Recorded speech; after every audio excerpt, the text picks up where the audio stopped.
Greetings and peace. This is Dr. Lawrence Brown with another episode of Interfaith Issues.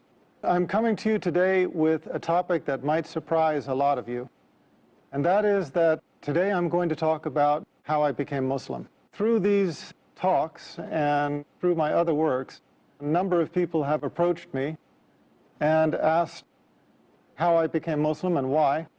And if for no other reason than simply to tell the story once, answer everybody's questions, and let people know how I made this major change in my life and in my religion, I've decided to tell the story.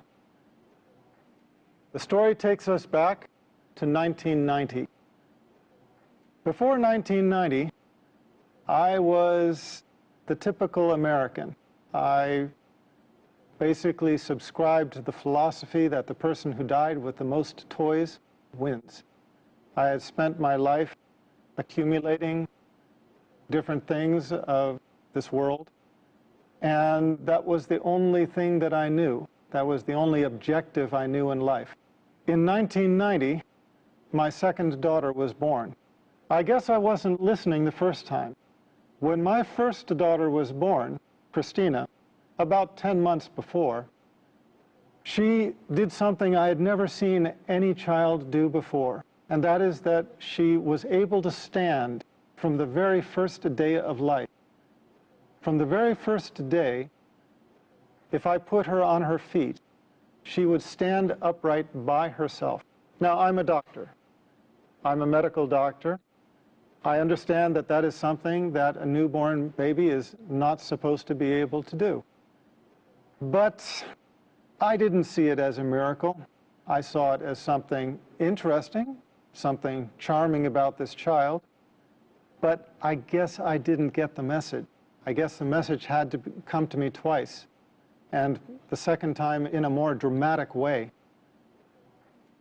So, 10 months later, in 1990, my second daughter, Hannah, was born.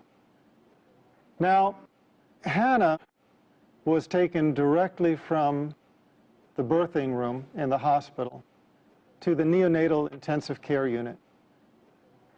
And at the time, I didn't know why. They did not tell me. I was a doctor working in the hospital.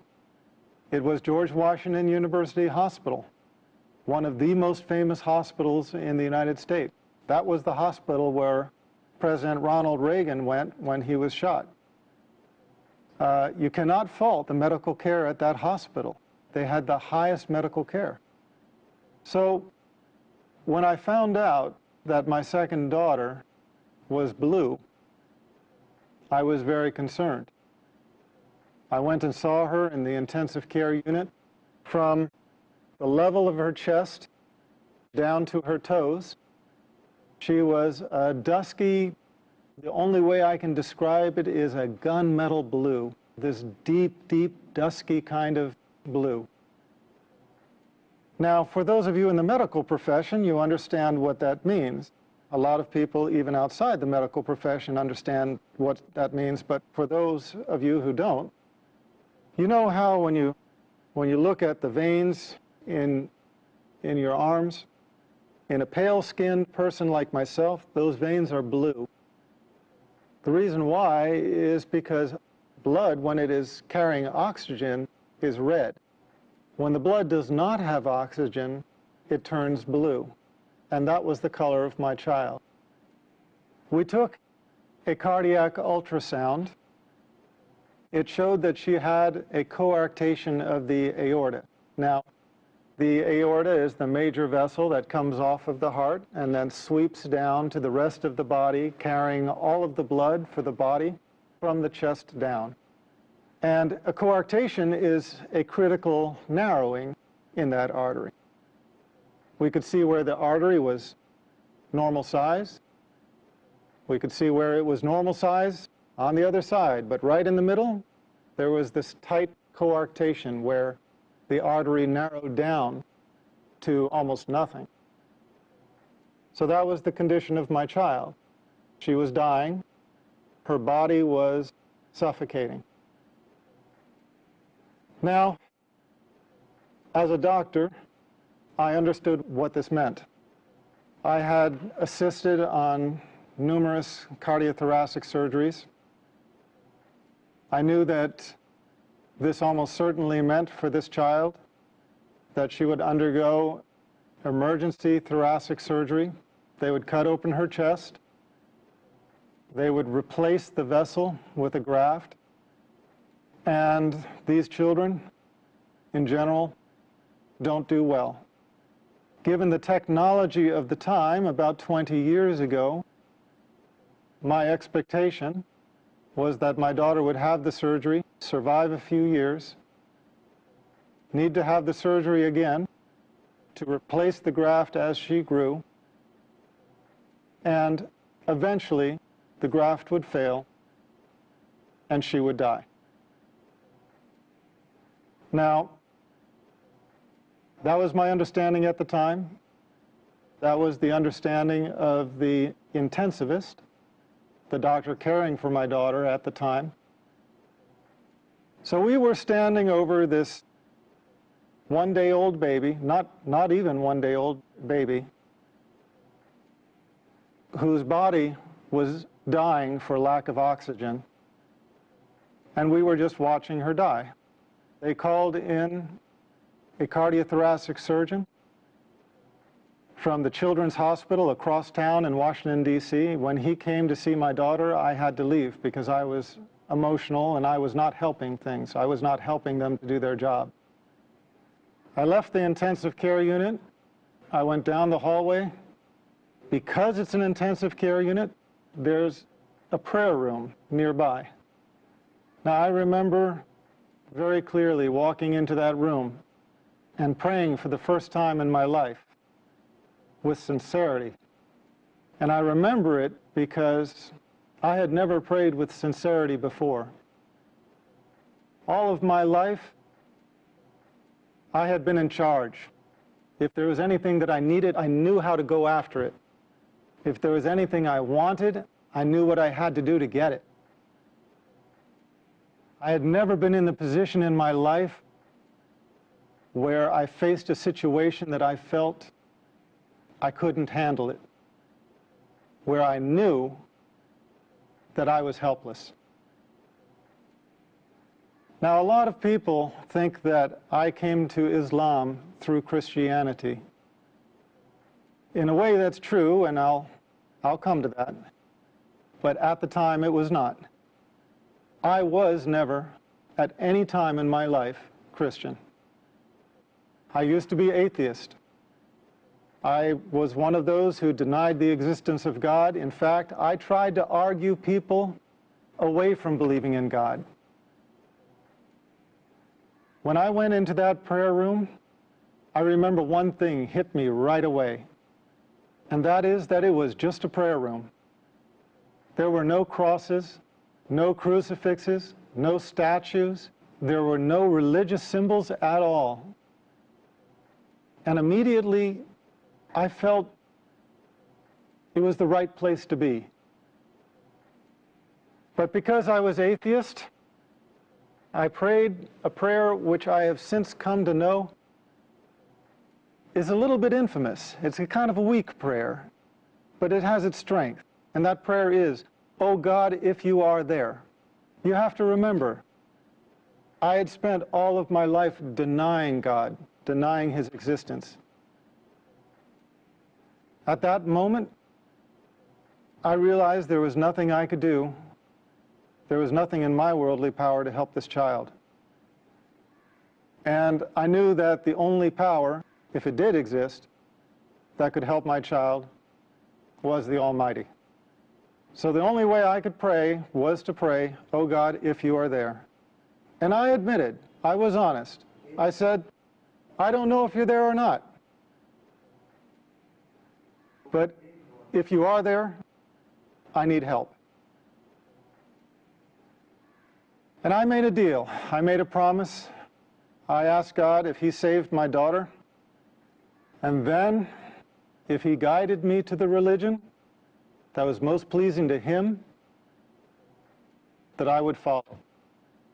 And I remember those words precisely. asking him to guide me to the religion that was most pleasing to him and promising to follow. Well, I had been away for maybe 15 minutes. I walked back to the intensive care unit. When I entered the unit, the doctors were huddled around my daughter like a football team in the huddle. They were on the other side of the room at one end. When I walked in, they looked up at me, and I could see something had changed.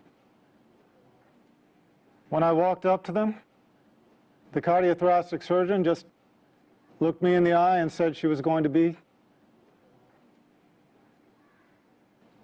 okay. The doctors around me did not understand it. He went on to give an explanation. He started talking about a patent ductus arteriosus and how he explained the fact that my daughter was going to be okay. And I looked around at the other doctors' faces, and I realized that I was not the only one that did not buy that explanation. And I realized that although that explanation worked for him, it just simply didn't work for me. I had prayed with sincerity for the first time in my life, and I could only believe that this was the hand of my Creator. We took an ultrasound before that showed this life-limiting condition. We took an ultrasound after, and she was completely stone-cold normal. She never had surgery. She never had medicine. She just went to becoming a completely normal child. As a matter of fact, she entered college this year. When I saw this miracle, I realized I had made a promise. And I realized that if I did not fulfill that promise, I would be blameworthy. So I started searching. I had promised my Creator that if He would guide me to the religion most pleasing to Him, that I would follow. And the last thing I wanted was to die with that promise being unfulfilled. I would love to continue and finish the story all in one go, but we have an obligation to our sponsors, and so I ask you to be patient, bear with us. We're going to break for a few minutes. We'll be right back. Welcome back. This is Dr. Lawrence Brown again, speaking on the subject of my conversion to Islam.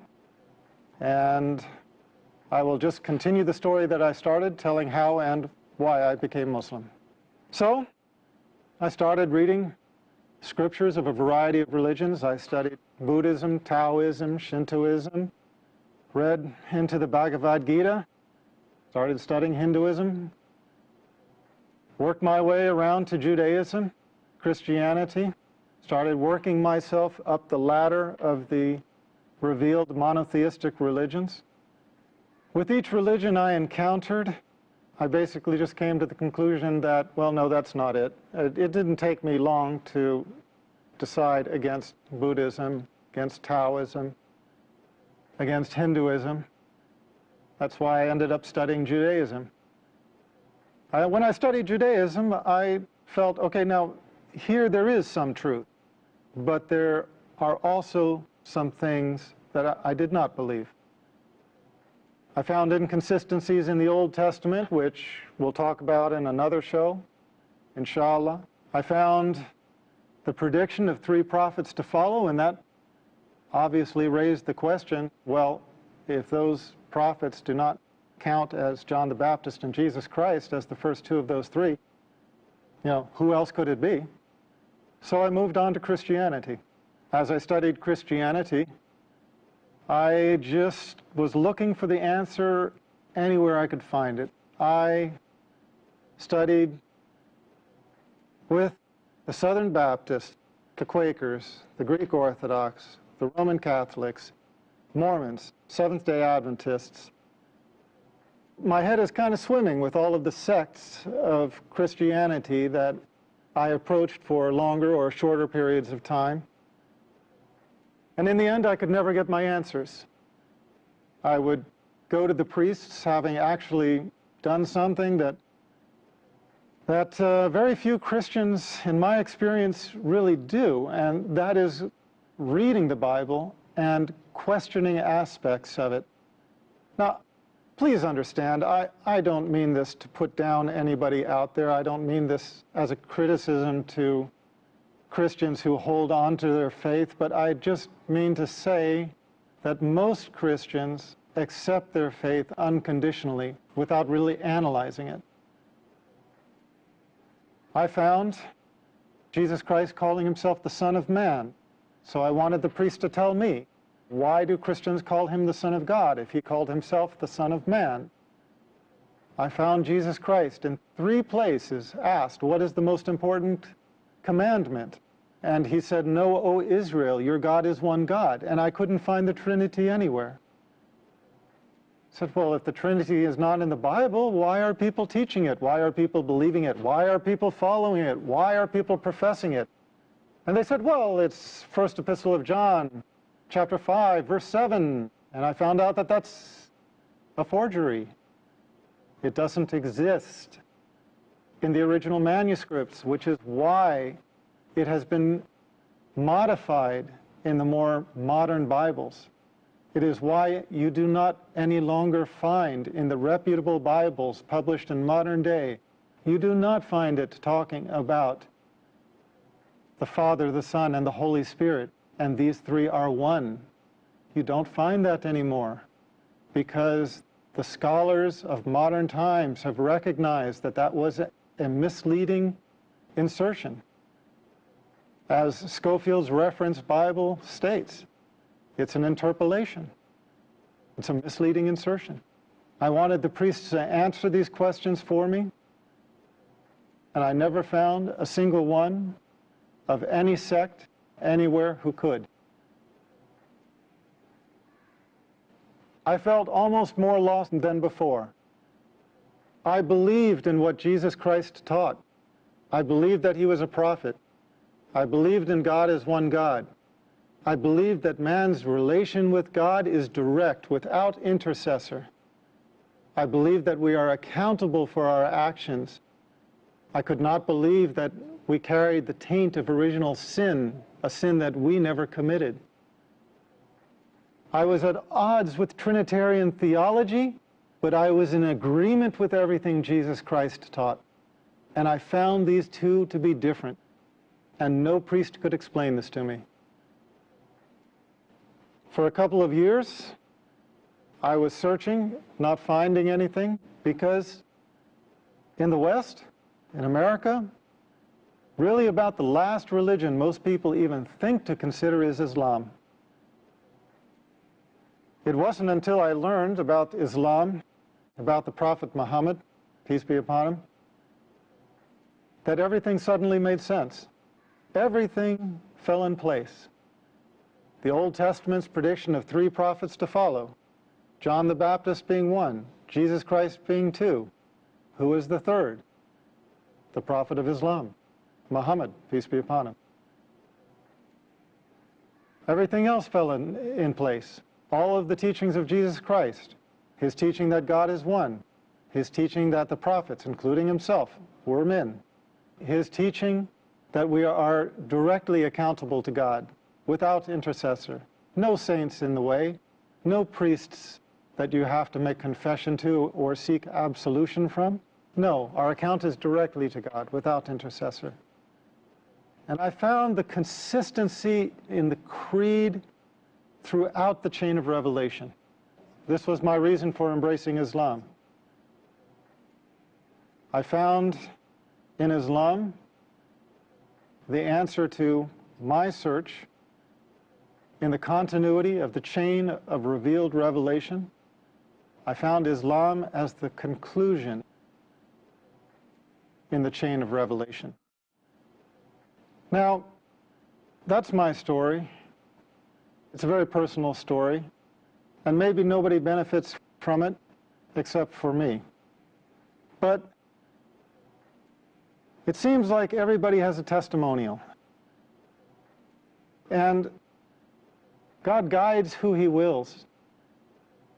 And if you are sincere, He will guide you to the straight path.